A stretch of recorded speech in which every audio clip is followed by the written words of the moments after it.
পতিত ফ্যাসিস্টরা বিভিন্ন জায়গা থেকে দেশে বিদেশে তাদের ষড়যন্ত্রের কার্যক্রম অব্যাহত রেখেছে। শিক্ষার্থী বান্ধব হিসেবে প্রতিষ্ঠা করার জন্য আমরা কাজ করে যাচ্ছি।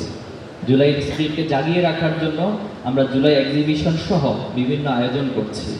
আমরা ফ্যাসিস্ট আমলে ভয়ের সংস্কৃতি ভেঙে সকলের জন্য বিকশিত হওয়ার শিক্ষাঙ্গনের এমন একটি পরিবেশ তৈরির জন্য কাজ করছি।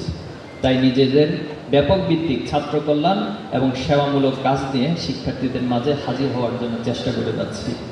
প্রতিষ্ঠা লগ্ন থেকে ইসলামী ছাত্র শিবির সৎ, দক্ষ ও দেশপ্রেমিক নাগরিক তৈরির লক্ষ্যে কাজ করছে। আমরা আমাদের কাজগুলোর আরও বেগবান করার জন্য চেষ্টা অব্যাহত রাখছি। সম্মানিত উপস্থিতি, জুলাইয়ের স্পিরিট আলোকে নতুন বাংলাদেশ বিনির্মাণে আমাদের আগামী দিনের চ্যালেঞ্জও কম নয়। শাহবাগের পিরানক যাদের পাটাতনের উপরে বাংলাদেশে ফ্যাসিবাদ কায়েম হয়েছে, তারা আবার মাথাচাড়া দিয়ে ওঠার চেষ্টা করছে।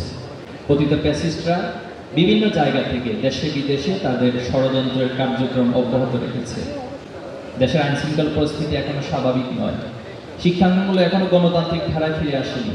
এসব চ্যালেঞ্জ মোকাবেলা করার জন্য আমাদের সবাইকে ঐক্যবদ্ধভাবে ভূমিকা রাখার কোনো বিকল্প নেই। রমাদান আমাদের সেই নিঃস্বার্থ ভূমিকা রাখার শিক্ষা দিয়ে থাকে। মহান আল্লাহ তাআলা পবিত্র কোরআনে এই রমজানকে ফরজ হিসেবে আমাদের জন্য ঘোষণা দিয়েছেন। আল্লাহ তাআলা বলেছেন, বিসমিল্লাহির রহমানির রহিম, কুতিবা আলাইকুমুস সিয়াম কামা কুতিবা আলাল লাযিনা মিন ক্বাবলিকুম লাআল্লাকুম তাত্তাকুন। এই রমজানের রোজার মাধ্যমে, সিয়াম সাধনার মাধ্যমে মূলত আমাদের মধ্যে আল্লাহর ভয় তৈরি হবে এবং এই সমাজ, এই রাষ্ট্রকে যারা পরিচালনা করবে তারা যদি আল্লাহর ভয়কে ধারণ করতে পারে, নিজের ব্যক্তির মাঝে এবং সামাজিকভাবে তাকওয়ার পরিবেশ তৈরি করতে পারি, তাহলে আমাদের ন্যায় ইনসাফের সমৃদ্ধ বাংলাদেশ গড়ে তোলা সম্ভব হবে। সম্মানিত উপস্থিতি, ছাত্র শিবির একটি সমৃদ্ধ বাংলাদেশ গড়তে চায়, মেধা ও সততায় সবার বাংলাদেশ গড়তে চায়। সে যাত্রায় আপনারা আমাদেরকে উপদেশ দিয়ে, গাইড করে, আপনাদের দোয়ায় আমাদেরকে সামিল রাখবেন, সে প্রত্যাশা আমরা আপনাদের কাছে রাখছি। ছাত্র শিবিরের আজকের আয়োজনে আপনাদের শত ব্যস্ততার মাঝেও আমাদেরকে সময় দিয়ে এবং আপনাদের এই গুরুত্বপূর্ণ সময়ের মাধ্যমে আপনারা আমাদের এই আয়োজনে সামিল হয়েছেন। আমরা বিশেষভাবে আপনাদেরকে ধন্যবাদ এবং কৃতজ্ঞতা জ্ঞাপন করছি।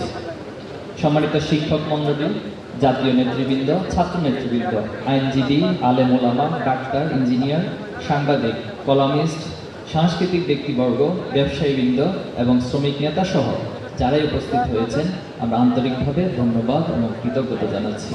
মহান আল্লাহ তাআলা আমাদের সকল প্রচেষ্টাগুলোকে একমাত্র আল্লাহর দ্বীনের জন্য, এই সমাজের ন্যায় ইনসাফ প্রতিষ্ঠার জন্য কাল কিয়ামতের দিন আমাদের নাজাতের উসিলা হিসেবে কবুল করুন।